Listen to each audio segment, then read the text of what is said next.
Welcome, everyone. I'm Rabbi Laura Duhan-Kaplan, Dean of Aleph Ordination Program, the Jewish Renewal Seminary, and I am here speaking today with my colleague and friend, Dr. Harry Maier, who is a professor at the Vancouver School of Theology and someone I have greatly enjoyed working with for many years. And perhaps we could begin, Harry, with you telling us a little bit about your scholarship and your teaching at VST and beyond. Yeah, thank you very much for the invitation to be here, Laura. Yeah, I'm professor of New Testament and Early Christian Studies at Vancouver School of Theology, which I've taught at for a very, very long time. And I'm also a fellow at the Max Weber Center for Advanced Cultural and Social Studies at the University of Erfurt. My own approach to the topics we're going to be talking about are largely as a social historian. That's kind of where my wheelhouse is in the sort of research that I do. My specialization is in the New Testament, as one might expect from my job title, but also in early church, which includes the area right up until sort of the fifth century. So those are my areas of expertise, but mostly as a social historian. Well, that's excellent because that means you are expert in exactly the areas we want to learn from you about. All right. Could you put on your Professor of New Testament hat, not literal, Mhm. metaphorical hat, and tell us a little bit about anti-Judaism in the New Testament? A key passage or two, and what is the reason for that appearing there? Right. So that's a very, very large question. So the first thing to say is that the New Testament is made of 27 writings, and they're all written in differing periods, differing times, by authors that did not know each other, just as in the Jewish canon. And It represents then a variety of views. And when we speak of anti-Judaism in general, we're dealing with um, writings and groups who were largely Jewish, who were writing against or responding to other groups who were also Jewish. So when we think about anti-Judaism, we have to think about what kind of Judaism, as it were, is being opposed. And in general, what is at the heart of the Judaism that we find as witnessed to in the New Testament is a Judaism that has Jesus as its center and Jesus as being taught or confessed or understood as Israel's Messiah. And that then causes a fair bit of consternation amongst other Jews who thinks that kind of ridiculous because Jesus of Nazareth was crucified, and people who read the sort of CV of the forthcoming Messiah did not read anything in there about somebody being persecuted by the state, sort of rather the other way around kind of thing. Um, and so that then creates a lot of antagonism. And it also creates, I mean, between these groups that are kind of mutually anathematizing each other. Um, Sometimes I think that the best analog might be the Qumran community and the priestly establishment in Jerusalem, where you have extreme othering language happening and accusations, especially from people in the Qumran community, against the priestly aristocracy. So I think that that would be a good analog that we might find. Um,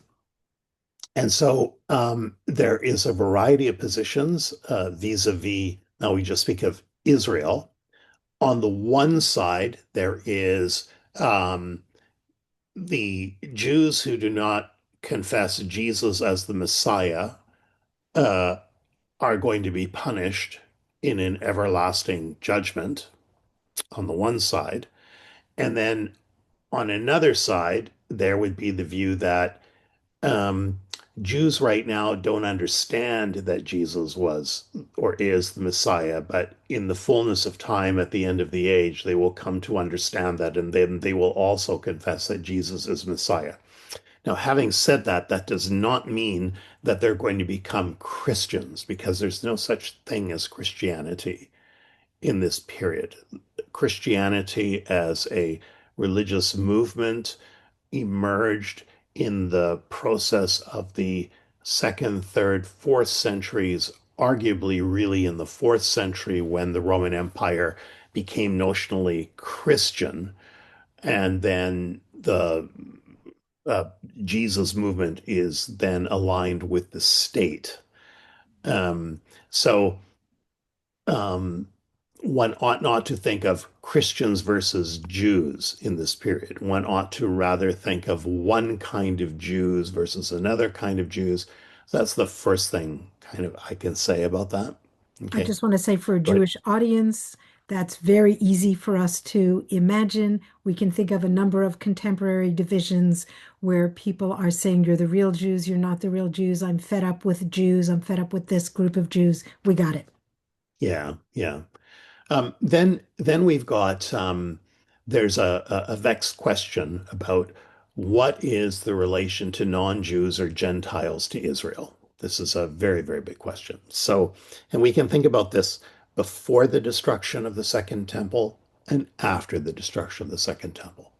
So before the destruction of the Second Temple, there is an idea, and we find this especially in Paul, that Israel is being expanded to include non-Jews or Gentiles. And this comes about through the death and the resurrection and exaltation of Jesus of Nazareth. That this somehow is how God then is keeping God's covenantal promise to Abraham to make his nation and his descendants, an innumerable number of people. Um, and that then would be the idea of sort of like an expanded Israel. And the image that we would have there would probably be like from Romans chapter 11, which Paul wrote sometime in the late 50s. And Paul uses the image of an olive tree and a wild olive shoot being grafted into an olive tree.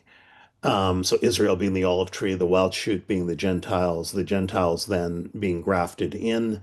And Paul says God grafted this group of people in by breaking off branches that were already there. These then would be some Jewish people, not all Jewish people, because obviously it's the olive tree. And that then God, if God is able to graft in quote unquote the wild olive shoot, then God can certainly is capable of regrafting in the branches that were broken off, right? And so it's possible, I think, for Paul or for somebody to write that way but before the destruction of the Jewish temple. I mean, Paul is an apocalyptic theologian, and he believes that the end of the age is coming, as many other apocalyptic Jews that were contemporary with him were also thinking.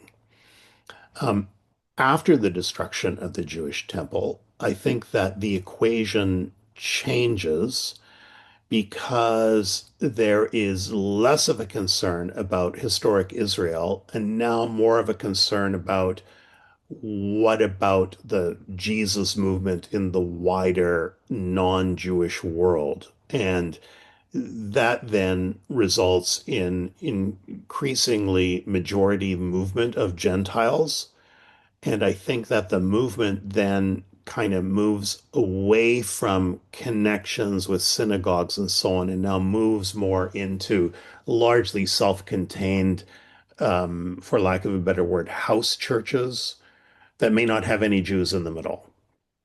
Um, and um, that I think then results in what's going to become what we call the parting of the ways. Right? Simply where sort of the Jewish elements are decreasing and the more non-Jewish elements are now increasing, though there's always in the New Testament, at any rate, a strong emphasis on reading the Jewish scriptures as in some way being fulfilled in the Jesus event. So that would be it kind of like in a nutshell. If I can say one more thing about this. Um, the destruction of the Jewish temple prompts some very, very fierce polemic and a logic that we find in the Tanakh. So some of the logic in the Tanakh is that Israel is punished because Israel didn't keep the commandments, and that God has sent the Babylonians or the Assyrians to come and punish Israel because of its violations of the law. Okay. Um, and one finds this very, very similar thing, especially in the New Testament, in the Gospels, and especially in gospel writers like the Gospel of Matthew, which is probably the most Jewish gospel of the four Gospels, where the destruction of the temple is blamed on Jews who had Jesus crucified. So this would then be how God has sent the Romans in to destroy Jerusalem and the temple because of the crucifixion of Israel's Messiah. Now, of course, anybody who can think about that a little bit will realize that crucifixion was not a way that Jews executed people. Rather, it was a way that Romans executed people. Um, but there's a bit of a bit of a card switch there, whatever the word I'm looking for, a sleight of hand that's going on here, because suddenly a Roman execution is blamed on Jews who reject Jesus as their Messiah, right? Um, and so that is a very, very unhappy movement, development in the New Testament, which one doesn't find in Paul, of course, because Paul was writing before the destruction of the temple, but which one finds afterwards. For example, in the Epistle to the Hebrews, um, there is the idea that God's covenant with Israel is old and growing obsolete because God has established a new covenant with a new people. And that would then reflect what now is really becoming a very, very strong, what we would call supersessionist way of thinking about things. As you speak, I can't help but think about how much these very early dynamics illuminate some of what we're seeing in current events. And I know when you and I spoke before starting the recording, I had asked if I could ask about this at the end, but it's coming up in my mind right now. Mm, In the idea of the house churches becoming increasingly Christian yeah. and some of the ideas of sort of kitchen table and prophetic Jewish theology being used to defend the ascendancy of these new Christians. I see a lot of what we see happening now with Christian Zionists saying, we support the land of Israel. Mm, Even if some of you Jews are having doubts about the government there, we are having no doubts. And we are the true heirs to this project of return. right. Yes, exactly. Um, so that is a movement that really emerged, I think, really in the 19th century, and then was catalyzed by the foundation of the State of Israel, and a kind of an allegiance with a particular form of Zionism, I think. The idea being that before Jesus the Messiah can return, and here we're taking up books that we find, passages that we find in the New Testament that are apocalyptic passages that predict the second coming of Jesus. And there's a whole host of these that are written by different authors at differing times that have nothing to do with each other. But once all these texts are put alongside each other in a Bible, then they can all be read and they can kind of cross reference each other, and then you can sort of create a harmony of the end of the world, as it were. Once all of these texts are put together, then we can see how they can be used to talk about historic Israel, And from the 19th century onward, the reestablishment or the hope for an establishment of a new state of Israel or a new homeland for Israel. Um, and Fast forward is the idea that um, the Temple Mount will, before Jesus the Messiah returns, the Temple Mount will have the mosque that is there right now destroyed, and there will be another temple that will be built there.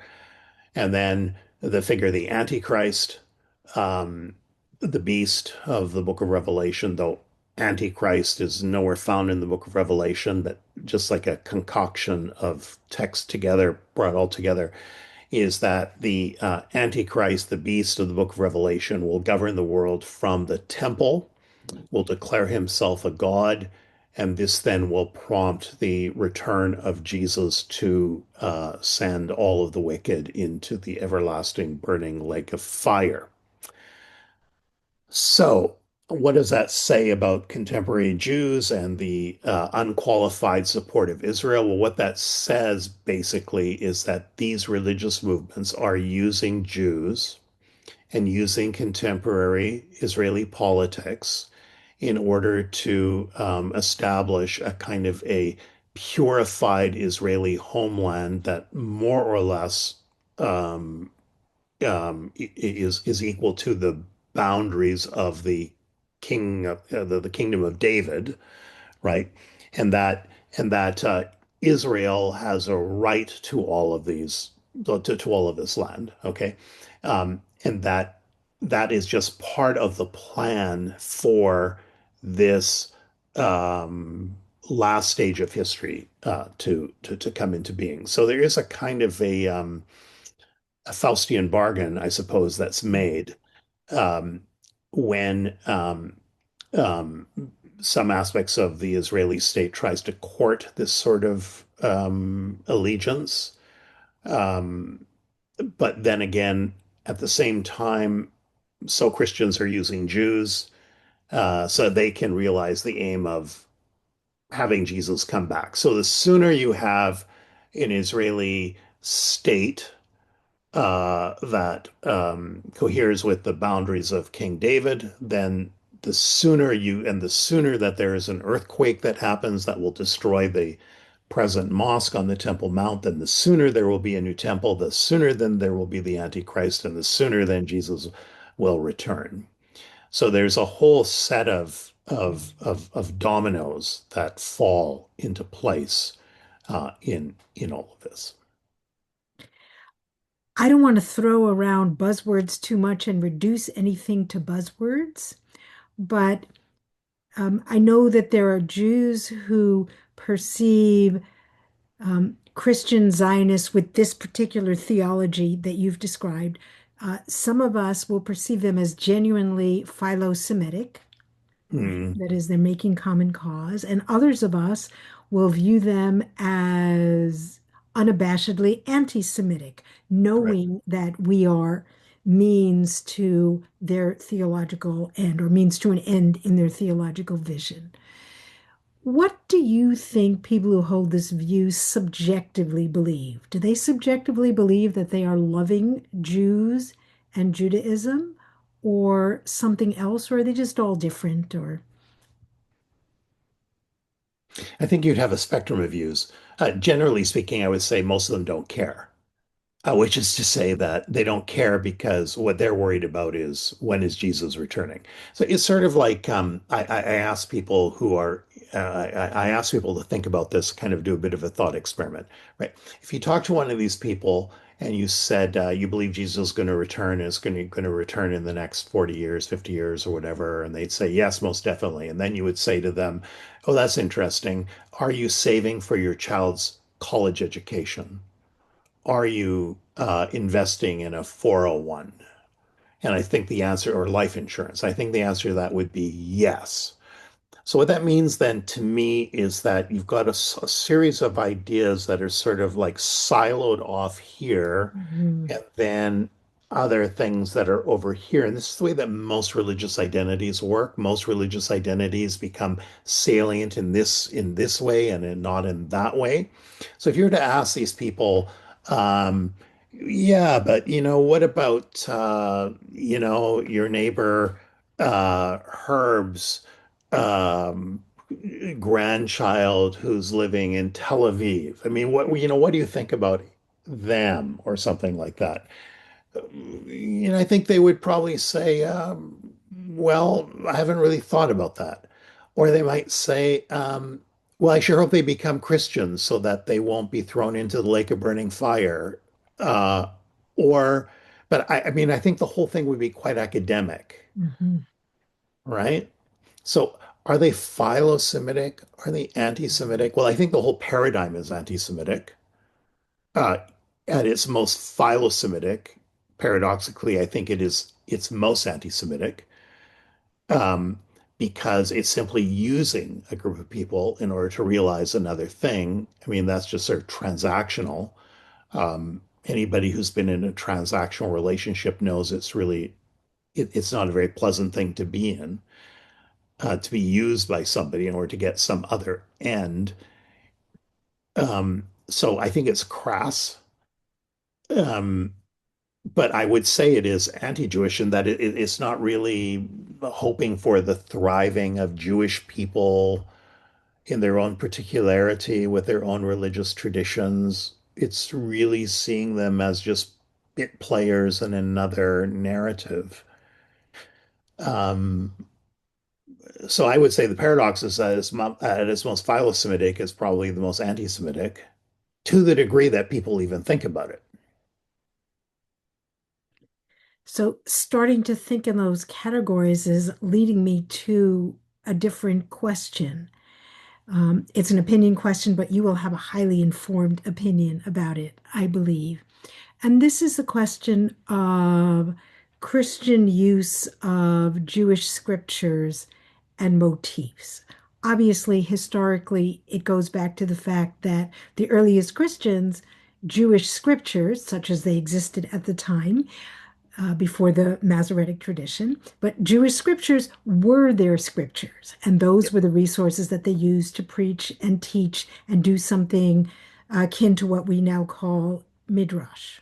Mm. Um, but the way that use lands in contemporary times is a little bit different.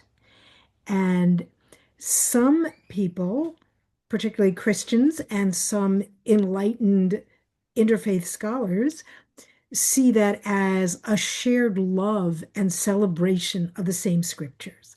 Others see it as a kind of, at best, ignorant, poorly thought through cultural appropriation, and at worst, a deliberate erasure of the perspective of the group that identifies with those who have always held these teachings precious. Yeah, Do you have a thought about what's a healthy way or an accurate way to look at this balance of appropriation and shared celebration? for sure. I think that one of the things that's really important for Christians to understand is that Jews are not getting up every morning thinking the things that Christians are thinking about. So it's very difficult for some Christians to think that maybe Jews don't really think about the afterlife very much, or they don't really think about salvation very much. These are very Christian ideas, right? And so I think it's difficult for some Christians to understand that when they are talking with Jews or talking about Judaism, they are dealing with a religious tradition that functions in a totally different religious paradigm from Christians. Um, and one can see this, for example, say that you could say, one might say, I don't say this, but some Christians would say, the thing about Christians is that they believe that God is forgiving and that God is graceful, is gracious, and that God requires faith. But the thing with Jews is that they think that they can please God by keeping the commandments and that therefore God owes them something if they keep the commandments. that would be a very Christian way of putting something. It'd be a terrible Christian way of putting something, but it would be a view that one might find. In fact, it's a view that I have to correct my students from having, um, and has no understanding whatsoever of Judaism. Okay, so I think that um, the point that I'm trying to make here is that one is just inhabiting different cultural paradigms, right?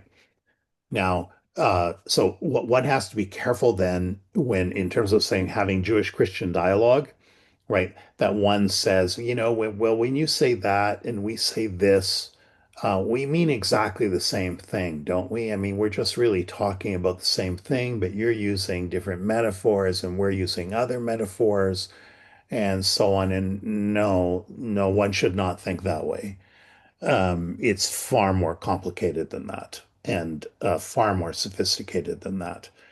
Um, and it's also a bit troubling, I would say, as my rabbi friends have told me. It's all very well and good for you Christians to say that we all really mean the same thing, don't we? When you're the ones who hold all the power and you're the ones who have this terrible, terrible history with us, and you begin to say, well, we all just really mean the same thing, don't we? As though then we can just like steamroll all of our differences in then into a least common denominator and not really emphasize particularity, So I think that's that's an important point.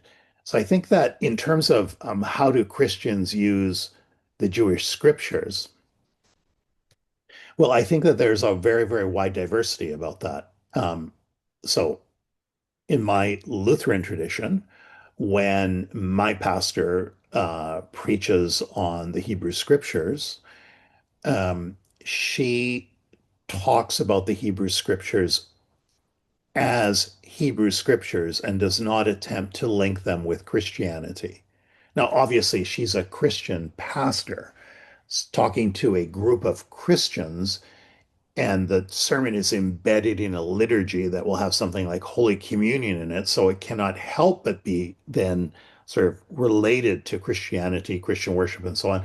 But there is an attempt, so far as possible, to allow the text to stand on its own without having to turn it into some kind of veiled understanding about Jesus of Nazareth, right? The commonality there would be about grace, God's loving kindness, uh, and and so on. But that also means that in the Christian liturgy there will be vast portions of the Hebrew Bible that will never be read, like a lot of Leviticus, for example, will never be read.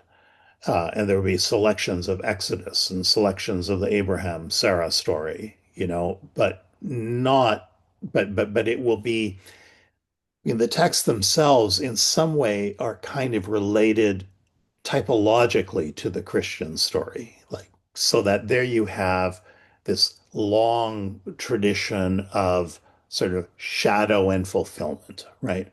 Um, Promise and fulfillment, right?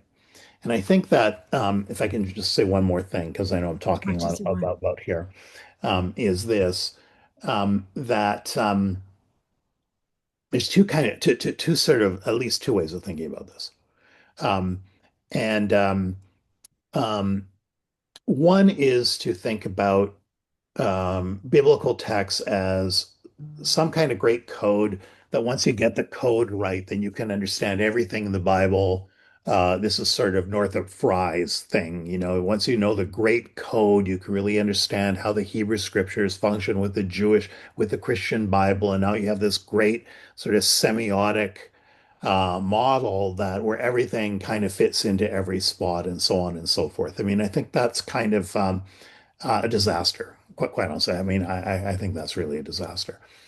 Um, Another way of thinking about it would be sort of more like this: that religious texts like the Jewish scriptures and the New Testament, that they can be informative for what I might largely call mythical ways of imagining, mythical ways of seeing the world around us, mythical ways. When I say mythical, I mean potent, symbolic, communally forming ways of imagining ourselves in community and the world around us, right?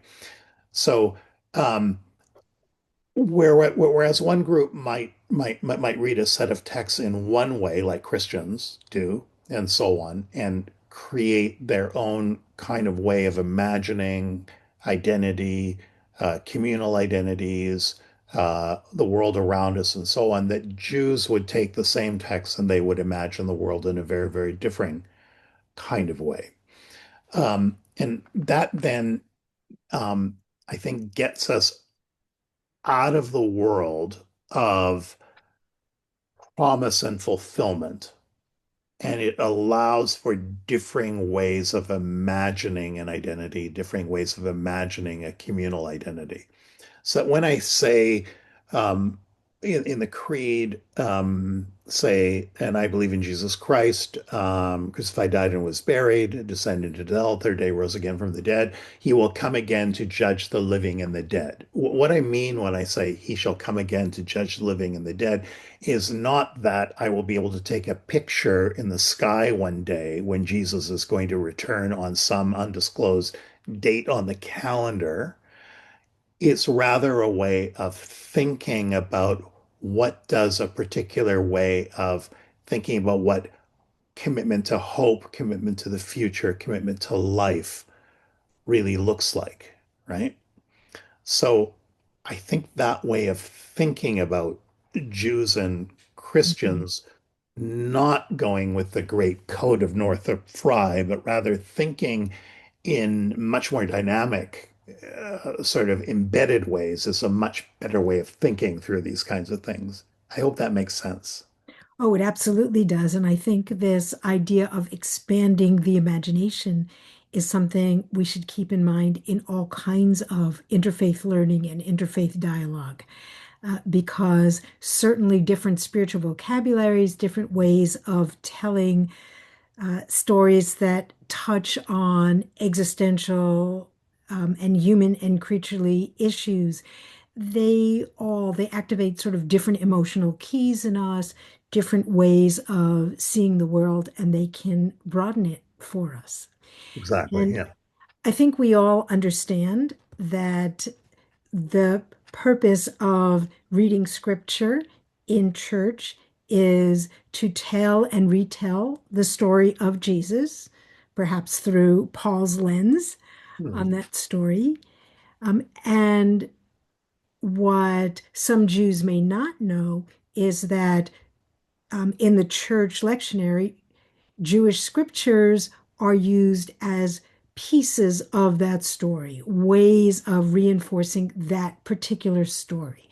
So it should not be the slightest bit surprising to us that well-meaning Christians who want to learn more about Judaism are going to ask us questions through that lens. And they're going to say things like, "What do you teach about Jesus in synagogue?" Right. And many people have asked me that, and they're just really surprised when I say, well, we don't. You don't, This is yes. not part of our tradition, right? Or they say, well, we draw on your text. What does salvation mean to you in its original context? And I say, we don't talk about the kind of salvation that you talk about at all. We use that term to talk about concrete, historical, Yeah. national issues and not individual redemption from sin. We have a completely other language for talking about that. Not that it isn't an existential and spiritual issue for us, but it's a very different approach. And Yeah. so, as you caution us and encourage us, we should approach with humility and a desire to expand our imagination. Doesn't mean we have to be converted just because our imagination has allowed us to glimpse Right. something Exactly. else. Yeah. I try to tell my students, just because somebody is a Jones doesn't mean you can't be a Smith. Right. And just because you're a Smith doesn't mean that Jones has to be bad. Like it's very possible for there to be a Jones over here and a Smith over there, and both of them to live alongside each other as neighbors without them having to be each other. And I think that's a hard thing for Christians to understand, really. Because Christianity is a kind of a conversionist religion in the way that Judaism is not, right? Right. Well, when your vision of the world finally set right is everyone sharing these particular beliefs and commitments, um, then it's hard to imagine that for people of other traditions, we're not fighting you on this. Our vision of a world set right does not include everybody being the same Yeah, religiously. yeah, exactly. And also Christianity has had a hard time understanding that it has always had to deal with diversity. So that Christianity, because it traditionally has creedal forms and because it's traditionally been aligned with particular kinds of political powers, has meant that there is a strong emphasis on homogeneity. Um, but you scratch the surface of that story just a little bit, and one quickly realizes that, in fact, it has never really been homogeneous. In fact, it's always been extraordinarily diverse. Um, but the story that that Christian religion officially has tried to tell itself is one of unbroken tradition of a homogeneous story from Jesus, from God through Jesus to the apostles, to the bishops, to the rest of the world. And that's just like mythical. It's a pure monumental construction of the past. It's just not how people live. It's absolutely not how people live. In fact, in the fifth century, no, fourth century, end of the fourth century, um, there was a bishop, John Chrysostom, bishop in Constantinople, present-day Istanbul, who preached a whole series of sermons directed against his congregation, criticizing them for going to synagogue and worshiping in synagogues. And basically, the question is, so what are you people doing going to a synagogue? You're Christians. Why would you go to a synagogue? So I think that I mean, I don't know why they were going to a synagogue, but one possibility is that they were just doing a whole bunch of stuff that didn't fit at all. They were just doing their own thing. And whatever a bishop over here says, or whatever a tradition over here says, yeah, I kind of don't really listen to him very much. I kind of do my own thing with my neighbor. Sounds like he lives in contemporary, or the people being criticized sounds like they live in contemporary British Columbia, right in our province, where people may go to no religious institutions. People may go to three religious institutions. They might go to one with their mother, one with their cousin. Precisely. Yeah, so because um, they are flexible in their imagination and they are comfortable in the different universes with the different vocabularies and do not see it as a kind of political identity Yeah. division. It's not what spirituality is for them.